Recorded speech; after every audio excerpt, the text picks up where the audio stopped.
Hey, what's up? It's your girl Dina from Dinas.tv. I am a fitness trainer and lifestyle coach. I've not only transformed my body, but I've transformed many people through my online coaching and through my boot camps. I'm going to be sharing tools with you that are going to transform your body and transform your life. Now is the time that you live the life that you love and love the life that you live. The time is now to make changes. The time is now to grow. So I'm actually redoing this episode. Okay, this episode is about the relationship between the food that you eat and how it makes you feel. Okay, last time I recorded this episode, I kind of just jumped into the topic, and in the beginning, it kind of using terms that really people don't understand, and I lost touch of my audience, and I got carried away, and I'm just kind of, bringing in science, and it's hard to understand that when you're not in this world. And that's why I just want you to know that any topic that I upload is because I know that it's going to help you, and it's going to help you to sustain a healthy lifestyle. But my job is to be able to simplify it as much as I can so that you can actually understand what I'm saying. The reason why I talk about certain topics that you might feel like is just too complicated to understand is because I really want you to be more aware of how you approach your health. You don't understand how many clients I get that are on medication. The doctors prescribe them antidepressants and all these different kind of medications that I feel like is not necessary. There's so many people nowadays on medication, especially antidepressant. There's about 1 in 10 Americans that are using antidepressant, and 8 million children are taking stimulants like Ritalin.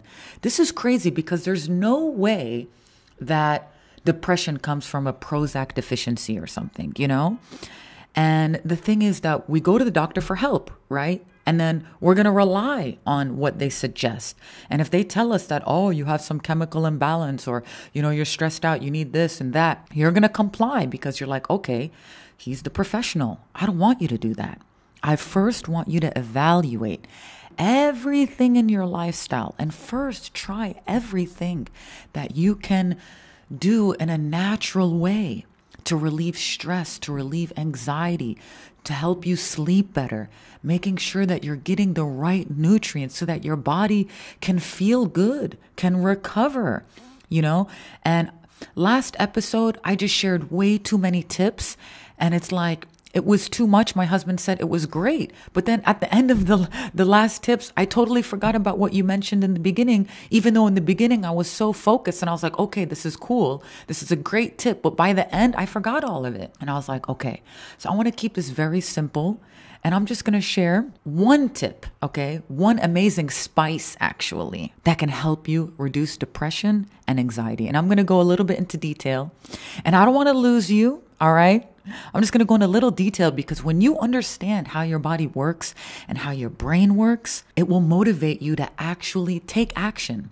Because we hear all the time, all of these, tips, and it sounds great, all mindful eating, all this, that. And it's like, okay, that's great. But how does the body really work, and why should I do that? When you understand what's going on with your hormones and what's being produced within your brain and your body when you feel and think a certain way, then you're like, oh, wow, that's why. All right, I'm actually going to give it a try, because I see this with my clients. When I just give them advice, they're like, okay, yeah, I'll try to do that. But then when I break down the science in a simple way, they're like, oh, okay, I'm going to do it actually. Okay, let's do it. Now, before I start, I just want to let you know and remind you that we're all different. Our bodies are different. Our digestive system is different. Our lifestyle is different. So it's very important that you really pay attention to the details in your lifestyle to really see what could be causing you to feel the way that you feel. The goal is to always find the root cause and never just treat the symptom. You can never just look at a friend and because they implemented something in their life, it might work for you, or a diet that they followed might work for you. You got to try and see what works for you, but you got to pay attention to everything and not just one thing. Okay? Now, there are 7 key body systems that I want you to evaluate more because this is what's really going to give you optimal mental and brain health, okay?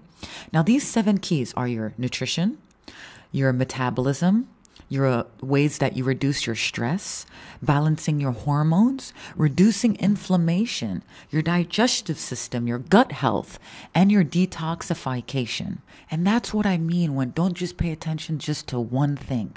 Because your body is like a whole. Everything is connected to each other. One thing can affect the other.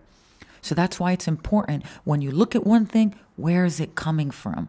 What could be the cause? Now, we know there's many different studies that are out there, but today we're just going to focus on one study that's related to depression and anxiety. Now, when they studied people that are dealing with depression and anxiety, they found that they have very low amounts of something that's called neurotrophic factors. Now, I'm not going to get too scientific. I just kind of want to break it down just so you're like, okay, I kind of get it. And the second thing is chronic inflammation. Now, what is this neurotrophic factors? All right. They're basically like a family of proteins that support growth, survival, and developing your brain cells, maturing your brain cells. Okay. They're basically necessary for something that's called neuroplasticity to take place. Now, what that means is your brain's ability to make new brain cells, to also change and remodel and reorganize so that your brain has a better ability to adapt to new situations. So that's why we got to look at, okay, so if that's what those neurotrophic factors do, how can we increase them? Now, there's one particular important protein within those family of proteins that influences depression, and that's called BDNF. That is the brain-derived neurotrophic factor, okay? And it's located in an area in your brain called the hippocampus. And that area in the brain is responsible for learning, for your memory, your mood. Now, when you have more BDNF, what does it do? It activates your brain stem cells so that you can make more brain cells. It also helps regenerate the brain so that you can have proper normal brain functioning. So let's get into what increases this BDNF so that we can feel good. All right, I'm going to mention 3 things. One is called intermittent fasting. Now, I did a whole podcast breaking down what intermittent fasting is, so I won't really kind of get into that in this podcast. But intermittent fasting, basically in short, is cutting the amount of hours that you eat in a day. But you can drink water and you can drink coffee. That's it when you're fasting. So instead of having your 3 meals with, snacks in between throughout your entire day, now your eating window is only 8 hours. And the rest of the days, you're fasting. And you might think, wow, 16 hours I'm going to fast? No way. And I thought that in the beginning too. But you can fast while you're sleeping. And then when you wake up, you just extend your breakfast. You just wait as long as you can until you eat breakfast. All right. Now, there are many different benefits for intermittent fasting. And if you want to check that podcast out, I highly recommend it. It's called What is IF for Fat Loss. But I suggest that if you are dealing with an eating disorder, I wouldn't highly suggest doing intermittent fasting because it may cause some triggers for some people. The next thing is high intensity interval training. So basically, you are doing an exercise for maybe 30 seconds to a minute, something that's going to get your heart rate up really high. That's why they call it high intensity interval training. It's not you're doing an exercise and your heart rate is up for 30 seconds and then you take a break. No, I'm talking about your heart rate has to get to like 85, 90%. Like you could barely breathe. You know what I mean? At the end. And then you take a break. Everyone is going to be different. So some people might need 2-minute breaks. Some people might need a minute or 30 seconds, and depending your fitness level. So the goal is to get your heart rate to 65%. I'm not going to get into that into this podcast because now you're going to be stuck on that topic. And I just really want to focus on this BDNF thing. All right. Now let's get to that special spice. You probably already know it, and you probably already put it in your food, but you didn't know how much an effect that it has on your brain. Believe it or not, it's called curcumin. It's the active ingredient in turmeric. And what this does, it helps increase your brain neurotransmitters is what they call it, like your serotonin and dopamine, which are your feel-good hormones. And when someone is really dealing with a lot of chronic stress, what happens to the brain? There's an area in the brain that I mentioned earlier, that hippocampus. It starts to shrink.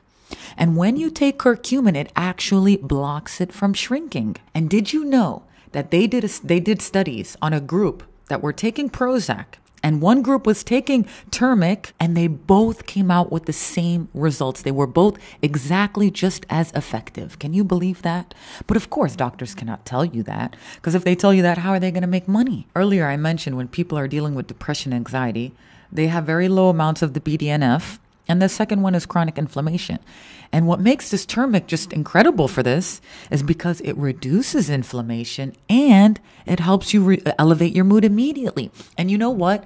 Before, I was making this soup, okay, that I always make. And I put all these vegetables, kale and asparagus and everything. And I was always putting ginger and turmeric in there. And I would tell my husband, like, oh my God, man, I don't know what it is about this soup, but I love it. I feel good. I want to eat it every single day. Like, I'm never sick of it. I literally eat this soup every single day. Okay. And then when I was starting, I'm like getting into the research and studies about depression and this and that. And then when I came off the studies, I was like, oh my God, this is crazy. Like, this is why I feel amazing. And then once I found that out, I was like, no, man, I gotta share it in my podcast because immediately it makes you feel good. And there are many different tips that I can share with you, and I will. But I just want you to try this out. You can put it in your shake. You can put it in your soup. You can put it in your food. But oh yeah, I also wanted to mention, we always have to think of the bioavailability when it comes to food. And you're probably thinking, what the hell is that now? That means how your body's able to absorb that food so it can utilize it. And when it comes to turmeric, it's not really bioavailable. But once you combine it with black pepper, now your body can really absorb it, okay? And the reason for that, there's something in the pepper called piperine, and that's what helps the turmeric be more bioavailable to the body. So I hope that you give this a try. Put it in your soup, put it in your shake, add some kale in there, make that soup. If you want to actually check how I make that soup, I put a video on my private Facebook group. All you got to do is type in transform your life, transform your body. It will send me a request. I'll let you join the group. It's cool. It's growing. Everyone's sharing their feedback. And I'll get to engage with you guys. And that's what I really look forward to. So if you give it a try, I want to know what you thought of it. Send me a message and let me know how it went. I hope you enjoyed my podcast. If you have any questions, just shoot me a message or leave me a comment below. If you want to check out my workout routines, you can find me on all social media platforms at Dina's TV, or you can go straight to my website at dinas.tv. I also created a private Facebook group where I will be uploading videos and I will also be live streaming so that we can engage with each other and you can ask me questions. All you have to do is type in transform your body and transform your life to find it on Facebook. Make sure to subscribe. And if you found this podcast to be helpful, please leave me a review. It helps the podcast to reach more people. I also check each and everyone's comment. Thank you so much for tuning in. Until the next episode, stay strong, stay healthy, and always stay happy.